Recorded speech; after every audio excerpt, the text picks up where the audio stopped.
So guys, first things first, you should always, whenever you are designing, I would say, even if you don't know any graphical design software, draw and make it in make a raw sketch of how you want your website to look like.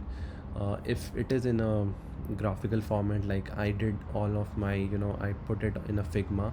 Each screen I designed, and then I decided how I can optimize it, and then I moved on further to the actual coding. Okay, so why I say this is important is because if you just start coding, then you won't reach that point where you will be like, okay, I think this is the design I want to have. Because you keep on designing, you will find lot of improvement. Like if you see this website also, I still feel I can optimize it further.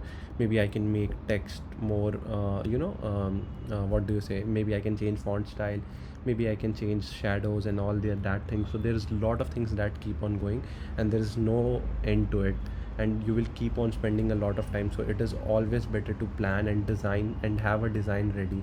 Okay, these are the screens I want, this is how I want it to look like and everything. Okay, if you do it like that, it will be very easy for you to move on and design your web application. Okay, so that is just a tip I would say. But without any further delay, let's get into the project. So we will start with HTML. I am expecting that you have VS Code and Node.js installed. In case if you don't, I would highly recommend using VS Code as your coding editor. I'm using that, and other than that, Node.js you can install for your OS. You can find a lot of videos. I'm not going to show you how to install it in order to save some time there, but yeah, it is very simple. You can search, or you can find a video also, you can find documentation. It is very straightforward. So once you are done with that, we'll get back to our next video.